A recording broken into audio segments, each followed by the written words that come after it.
So I'm not going to play today. So if you thought this was going to be a concert, well, we've deceived you because it's not really a concert. And what we're going to do today is there's going to be a bit of a presentation, in a sense, to how music works, what we're listening for when we listen to music. And I hope that by the time we get through the first piece, that you have a better understanding of how music works, okay? So I'm gonna introduce the string quartet for the first half of the concert. We're gonna actually start with the Mozart, and then I'm gonna ask them to turn the lights on because I wanna take a little poll, okay? So please welcome Yuri Cho and Susan Kim on violin, Omar Shelly on viola, and Andy Smith on the cello.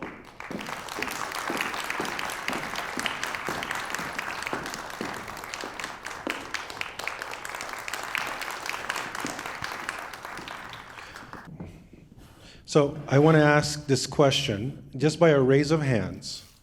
How many of you have heard Eine Kleine Nacthmusik? I was hoping for a lower number. Okay, raise your hand if you have no idea what I'm talking about. That's really good. It's about half and half. Nice. I'm happy with this. I'll take this. So I'm going to ask the question one more time, but let me have them play the introduction, and then we'll take another poll.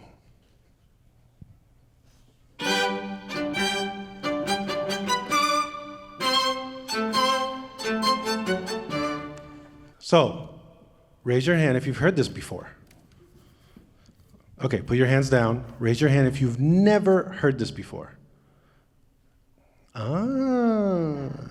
So, there's one. Oh, God. But I can't tell, she or he looks like they're 2 years old. It's okay.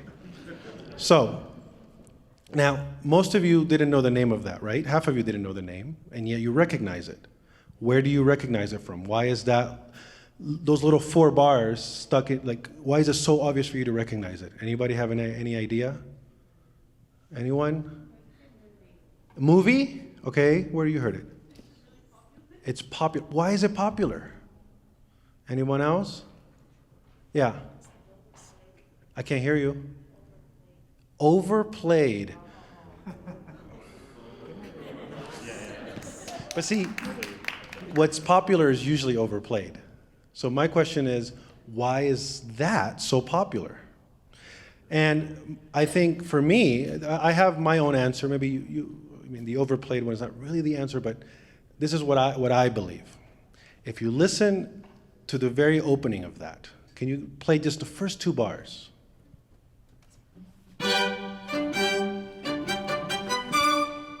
Right, so what do we hear? We basically hear a question and we hear it ascending, right? Play that one more time. Right, so we get these repetitive notes, and then there's an ascension. All of a sudden, play the bars 3 and 4. This is what he does after.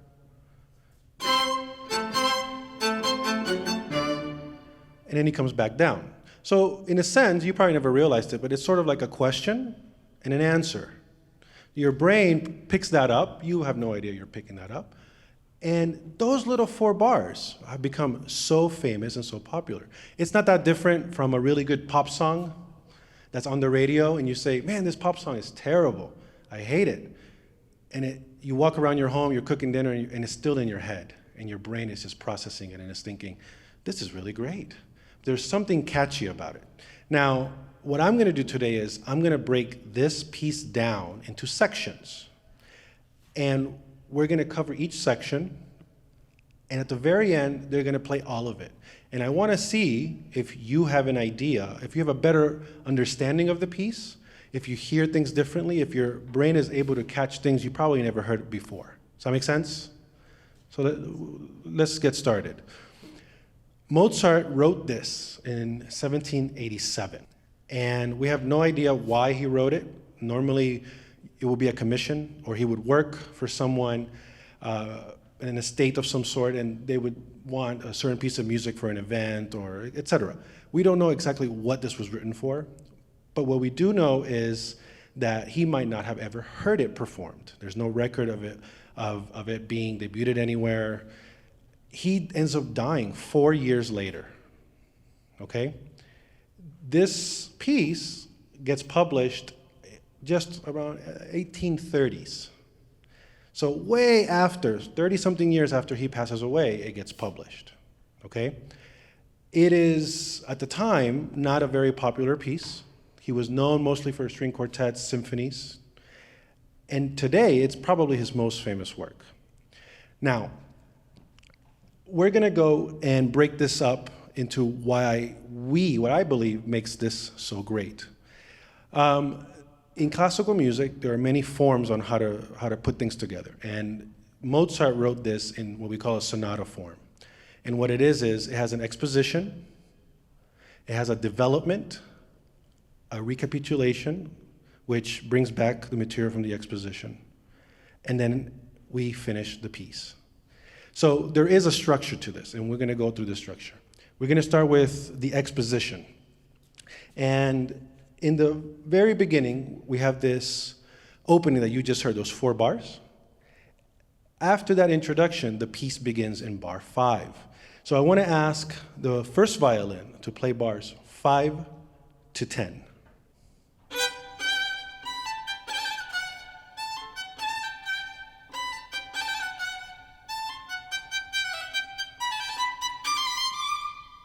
Aha. Isn't she so good? She's so good, right? So good.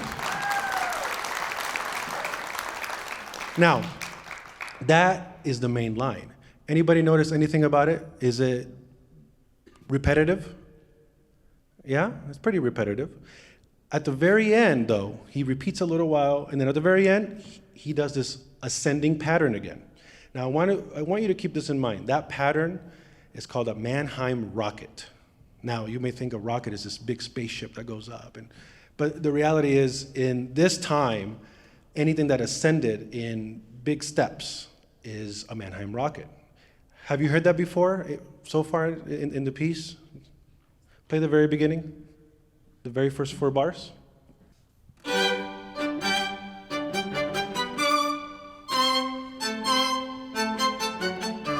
That ascension there is a Mannheim rocket. Just think of that term. You're going to hear it multiple times throughout the piece. Now, we established that the first melodic line here is in the first violin. I want you now to hear what everyone else has from bars 5 to 10.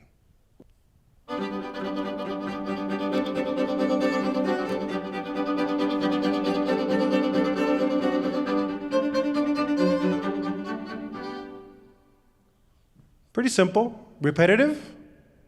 Pretty repetitive, right? Let's add the first violin and let's see how it all comes together.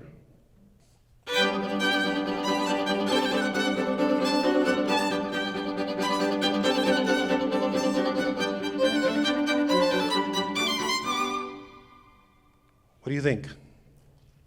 Do you like how that sounds? So, did you like how it sounded without Yuri playing the first violin line? You did? Play that again? I didn't like it. Play it again. Maybe I'm missing something.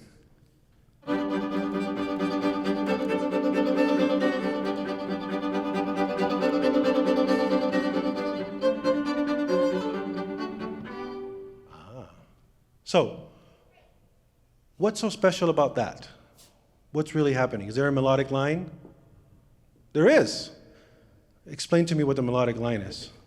And one little lower of what's going on underneath. So you're saying you're hearing a melodic material in the lower part of the group. From where? Where do you hear it? What instrument specifically? I believe right there. Yeah. You know what he plays? Violin, viola. Viola.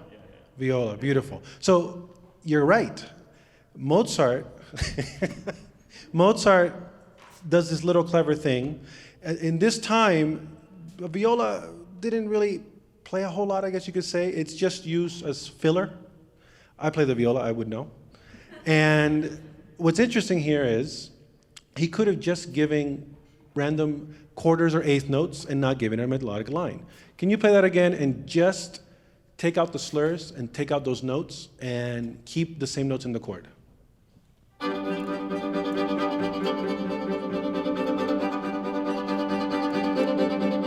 There you go. You see?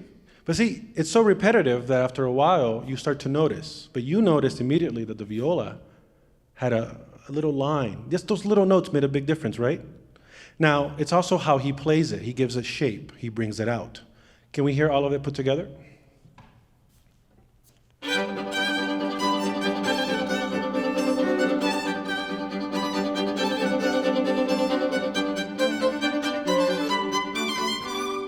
Beautiful.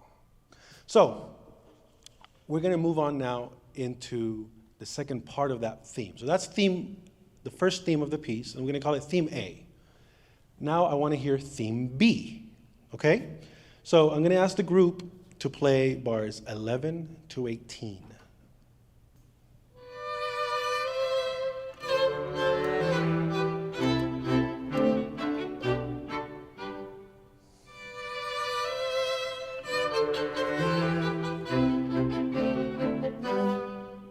There you go. So what's interesting here? If you haven't noticed it, he's following the same concept. He's presenting a new theme, and again, he's doing the whole ascending, descending thing. Can we just hear the violins by themselves do that?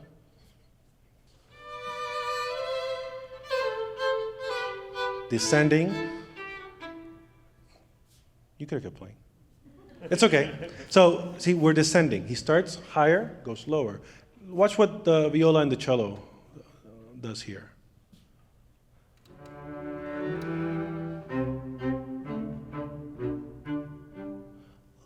Descending a little bit, right? Now, what's interesting here is that we hear the violins first, and then we hear this line mimicked in the lower end. Can we hear that one more time?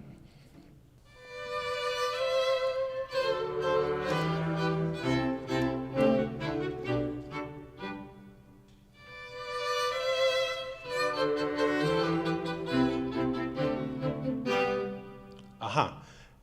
So it happens twice, yes? Could you tell? Gets repeated? Was there a difference on the second time? Anybody catch the difference?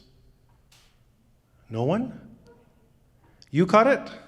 What is it? Lower? I hate to break it to you, it's higher. I want to show you something. So play just the introduction of the first one, and then play the introduction of the second one. Okay? Do the second one now.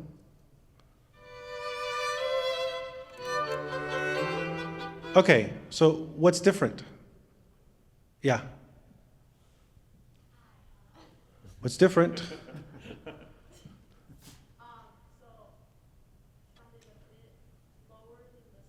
Okay, what's different in the second one? There's one instrument. There's one difference.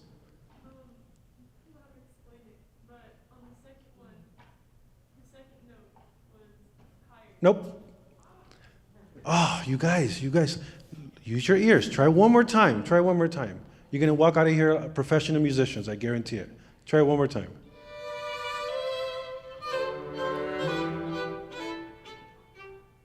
Second one.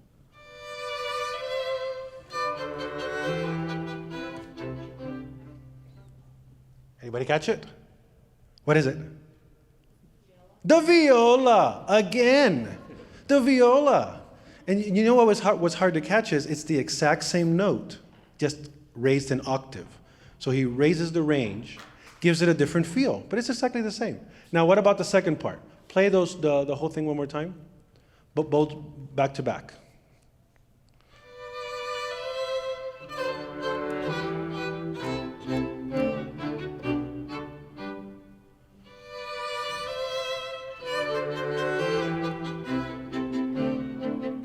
Yes, and he adds more movement. You have eighth notes. So he's basically starting to create a little urgency. Does that make sense? So we're going to move on, and you're going to hear it again. It'll come back. We're going to go now to what we call a transitional point. And transitions is what basically takes us from one section to the other, okay? So I want to do a little bit of an explanation. The upcoming section is going to end the first theme, all right? You already heard the first theme. You remember what it was? You sure? So we're going to end the first theme, and we're going to go into what we call a second theme. But you have to find a way to connect it without making it sound a little awkward. So I want them to play bars 18 to 27.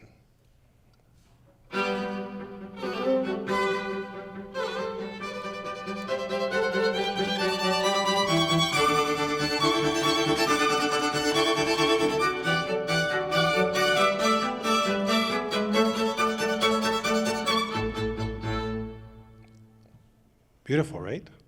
So, you can clap, it's okay. If you like something, you can clap. If you don't, do not boo. Don't do it. So, at this point in the music, he's trying to find a way to get out of the exposition. He's giving you enough material to play with, and he's finding ways to leave the key.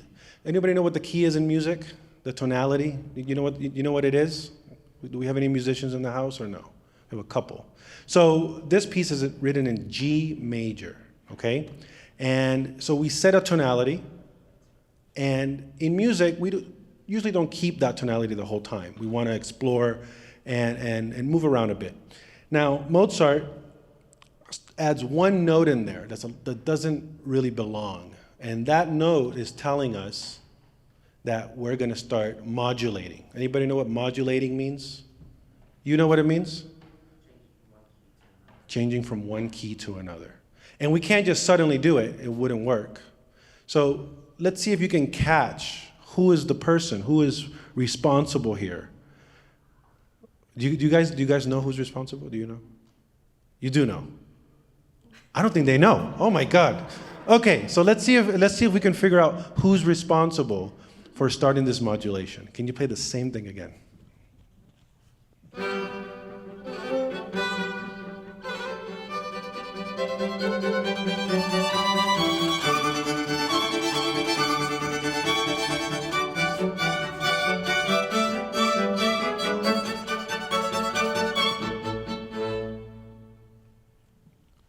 Who's responsible? I keep seeing the same hands. It's like, I recognize your hand, I recognize his hand. You know who it is?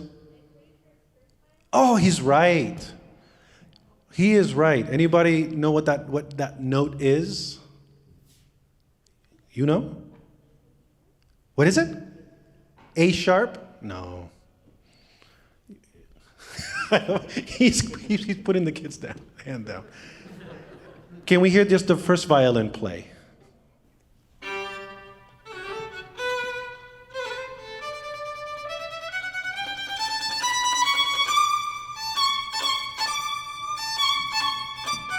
Okay. Don't hog the spotlight. What's the note? C sharp. You're good. I should hire you to come to more of my events. Okay. It's the C sharp. If you know anything about music, there is no C sharp in the key of G major, right? However, it's very common for us to modulate from the tonic, which is G, to the fifth, which would be D major. And that's what he's doing. What else is different here? Anything else that catch your eye about this section? Anyone? Play it for them again. There's one other thing they're leaving out. There's something new that he introduces.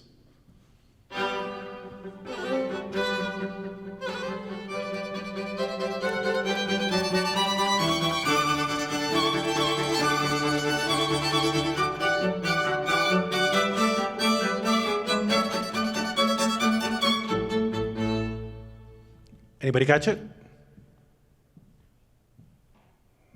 I'll give you a clue. It has to do with rhythm. Tempo's not changed. Oh, are you a musician? Okay. Syncopation. Anybody know what syncopation is? What is syncopation? I don't know the exact term, but it goes off, right? You're on the right track, but you don't know. You're right, you don't know. So let me explain what it is. Basically, everything we've heard so far is stressed on the beat, right? Everything falls on the beat. What's happening now is we are lightly stressing and, Can you show them? Play the same place, same place. I'll point it out, you'll hear it.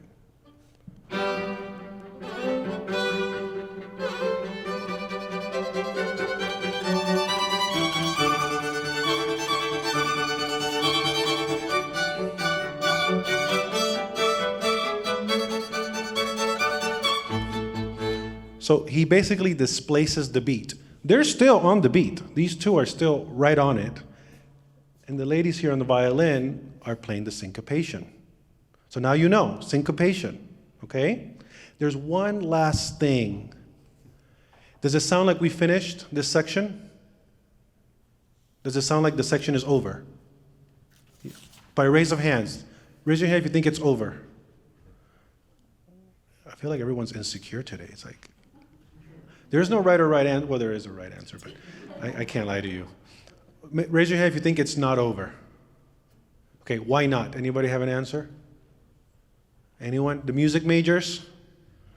Now they're not music majors. So, let me explain. When we finish a section, we finish them by what we call a cadence, okay? Oh, now you're like, oh, I was in that class. So, what did you say? He's good. So Mozart here finishes on what we call a half cadence. That means it's an ending, but it's not resolved. It's not complete. So I want to show you what the difference is. This is a half. These are the two most popular cadences, a half and a perfect.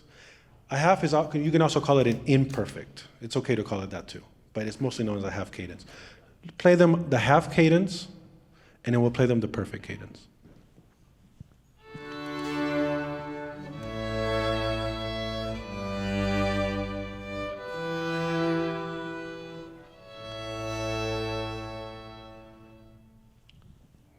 Okay, let's hear the perfect.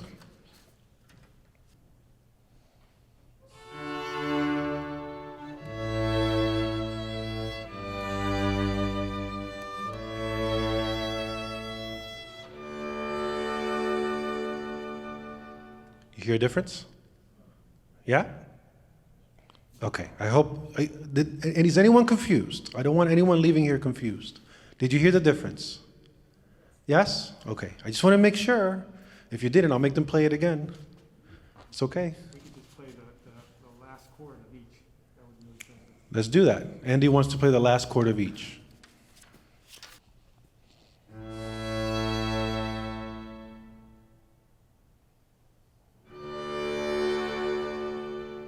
Maybe a little more obvious that way, right? So that's half cadence, perfect cadence. Beautiful. I should have like created a test, so before everybody has to leave, they have to like fill it out and see if they can actually do it. So we are now transitioning to what we call the second theme. So I would like the quartet to play bars 28 to 31.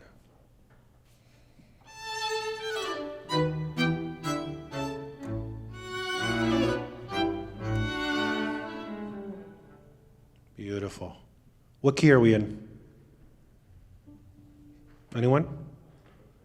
Say it again? Right. Remember, he was modulating. He's getting us ready, and all of a sudden, we have arrived. So this new theme, does it sound familiar to you at all? Anybody? No? Anything different from what you've heard before? Is there any new rhythms? Anything? Play it for them again. What's happening? Let's see. Play it, the same thing.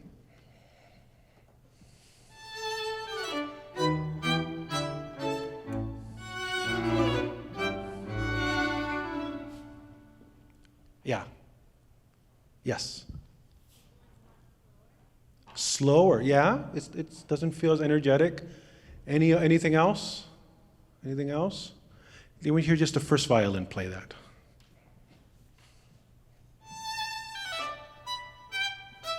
Did you hear it? He adds a triplet in there, which he hasn't done before, so that's a new rhythm that he establishes. Everything else, have you heard it before anywhere else? Like the rest of what they played. Have you heard it anywhere else or no? Raise your hand if you have not heard this material before. No, like I want to see if you have not heard it before. Play it for them again because I think they're not catching it. Do it one more time. Play it.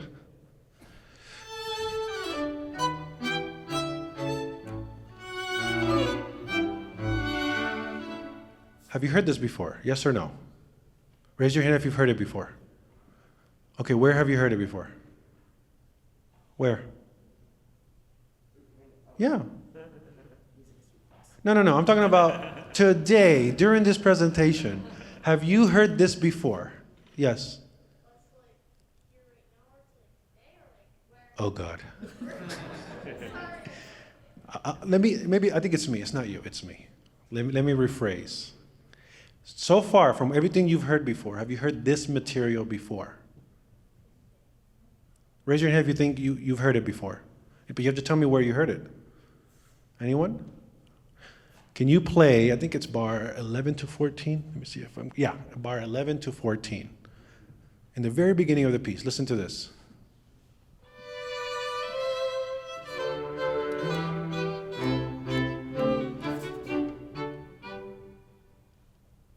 Play where we just were, in the second theme.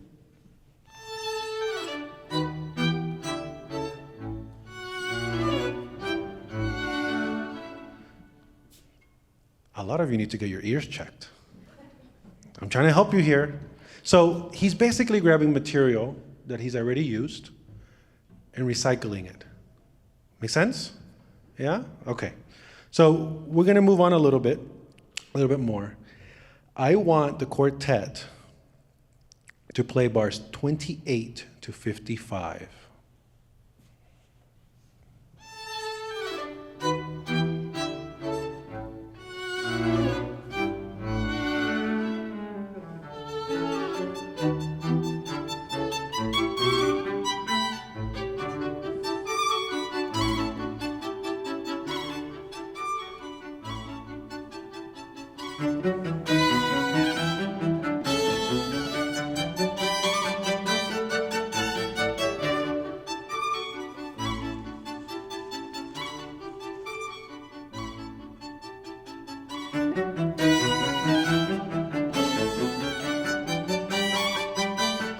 Thank you.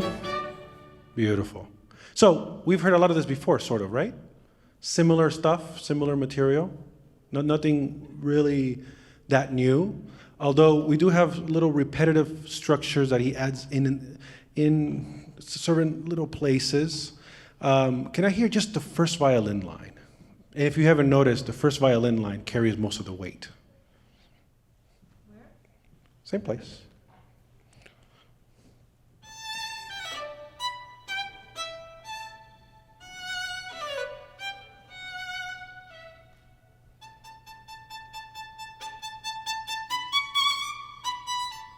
Beautiful. So notice those repetitive notes. Do they have any meaning? Do they do anything? Not really. But as musicians, we have to interpret these notes. And if you notice what Yuri did is she starts light, makes it heavier, gets louder, gives it shape, and then she arrives. Can you do that from the A's again?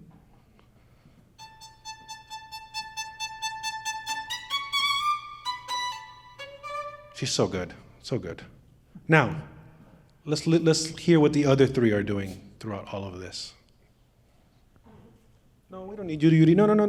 No more spotlight for you.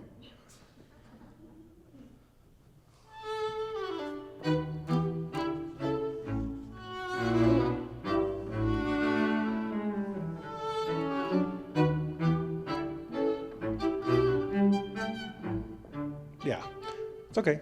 So, again, it's just texture, right? There's not a whole lot of melodic material happening. Little things here or there. Cello had a beautiful line. Can you play that line for us again? Oh, at least he gave you something, right? It's beautiful. So he gives musicians little taste here or there, but the primary line is here. Okay, this is where your ear is drawn. Now, if you guys any of you been to a museum with great artworks? If you look at a great painting, a great artist has multiple layers. A lot of times, I saw this really great video of a Picasso work. I can't remember the name of the work, but he had intended to be something, he wasn't happy, and he kept just putting layer after layer after layer, and the end result turned out to be something completely different. But it's the same concept. He's basically using multiple layers here, trying to balance them out to present this idea. Obviously, you can't have 4 people with a melodic line. It wouldn't work, right? They would be fighting out for the attention.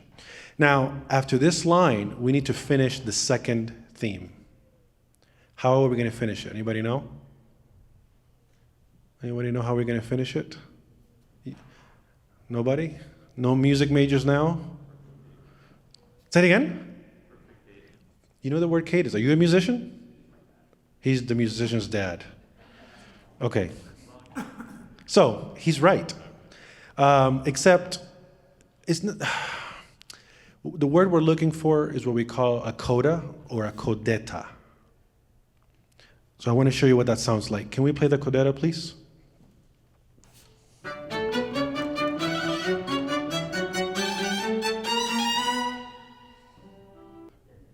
I love how confused they are.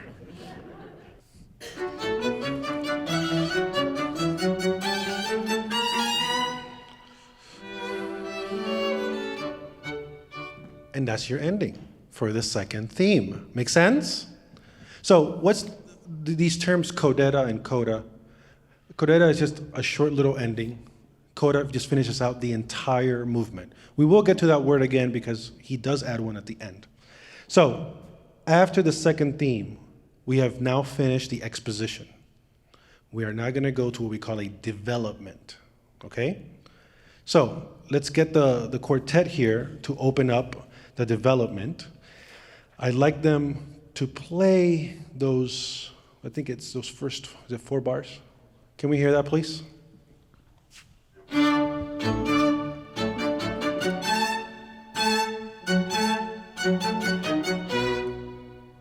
Have you heard that before?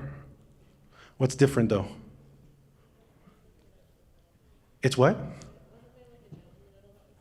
A note? Oh God. Show them, show them. Play the very first one, the very first one.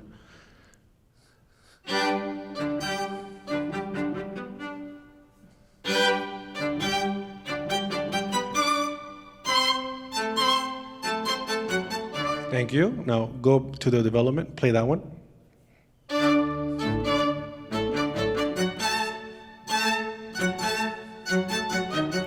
I think you think Mozart is trying to trick you. Not really. So he's in another key, yeah? It's not G major, right? But the only difference is the first one resolves, does it not? Play the first one again.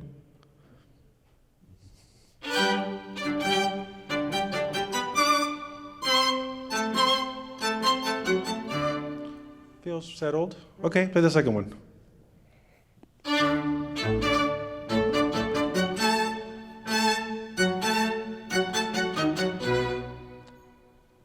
This one doesn't sound finished. He's basically telling you, we're going to take this another route. So I want to show you what route he takes. Let's split it up. Let's hear the violin first, and then I want to hear the accompaniment. Right after that, the introduction of the development.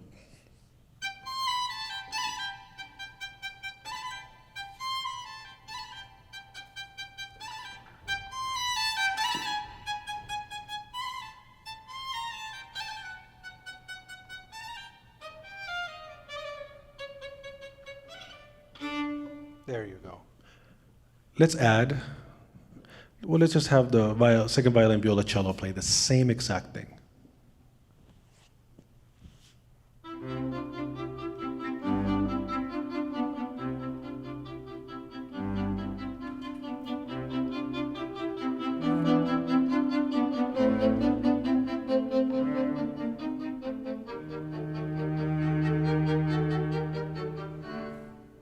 What's happening? This is one of my favorite parts of the whole piece. It's modulating. Yeah.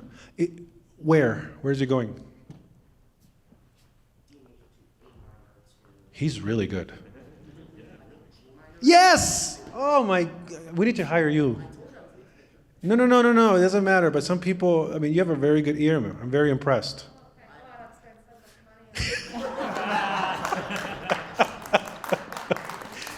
You are right. You are right. And then he finally lands back to. Can we show him this? Can we? Let's put it all together. Let's put it all together. We'll talk about that in a second. Can you play that for him?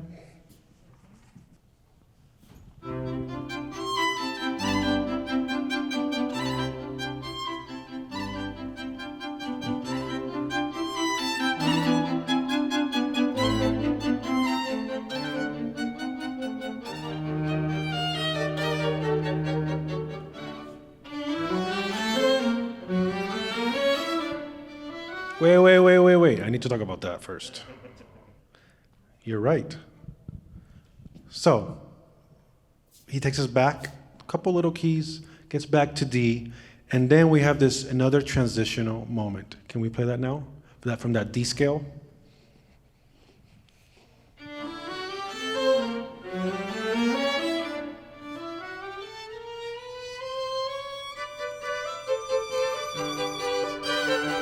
Stop!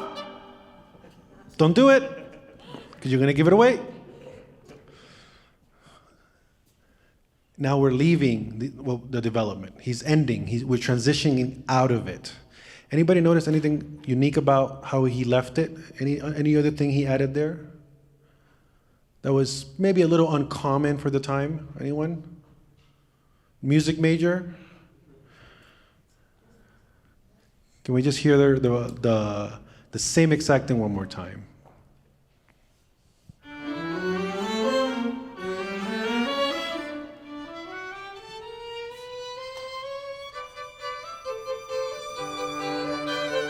There you go. Anybody catch it?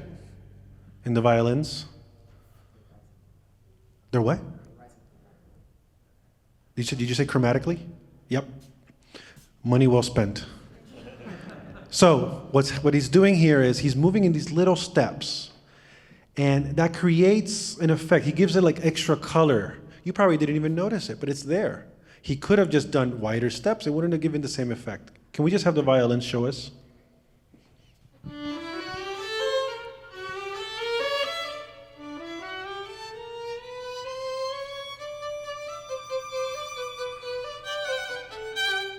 Aha. Now, you see where they're landing? That area they land is what we call the recap. We're bringing it all back. And I'm not going to talk a whole lot about the recap because there's no point. You've heard pretty much all of it. Can we show them the transition? So do the same thing again and go all the way into the recap.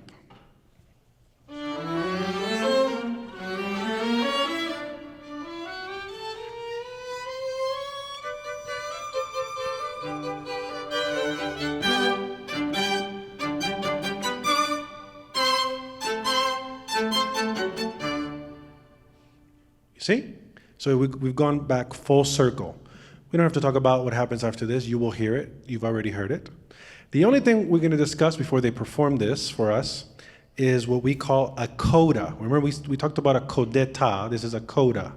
And a coda is what closes out the movement. Okay? Now, this one here, I want to see, this will be interesting. There's a couple terms I'm going to test you. I want to see if people catch it. So music major, you're going to have to keep it quiet and see if give other people a chance. So I want to hear the coda. So can we play 124 to the end? Stop. 124 to the end.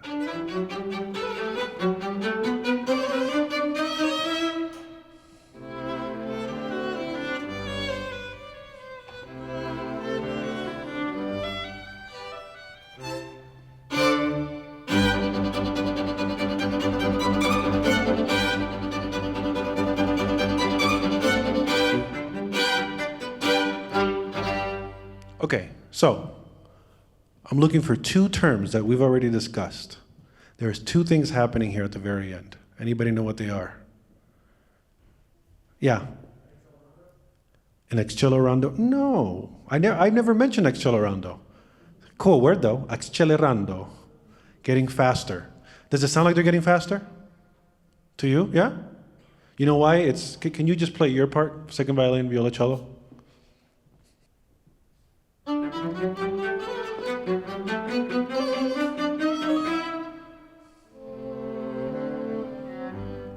It's calm.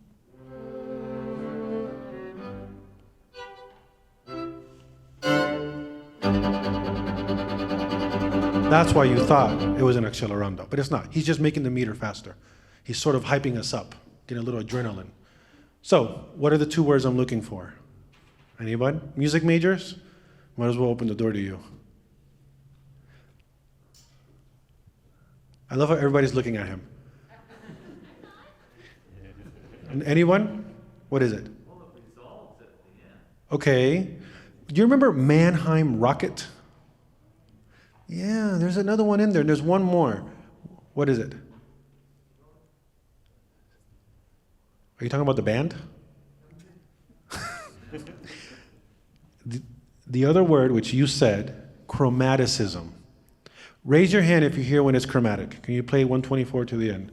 Just count it off because it's easier for you to play together.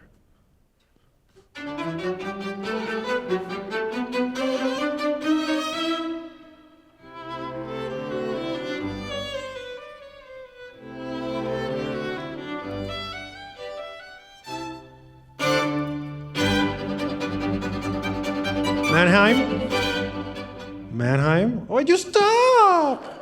It doesn't matter. Now, doesn't matter. It's okay.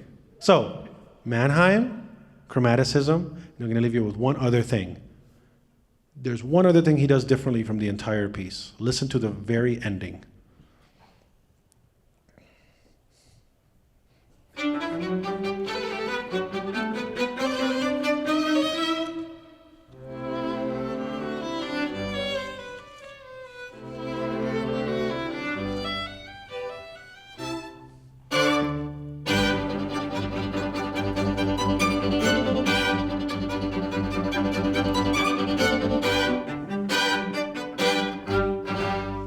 See that ending there? He adds this dotted rhythm, which sort of gives it like a very majestic, dignified feel at the end.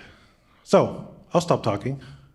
They're going to play the entire thing for you and see if you can catch all of that information. Brian, can you turn the lights down, please?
Thank you.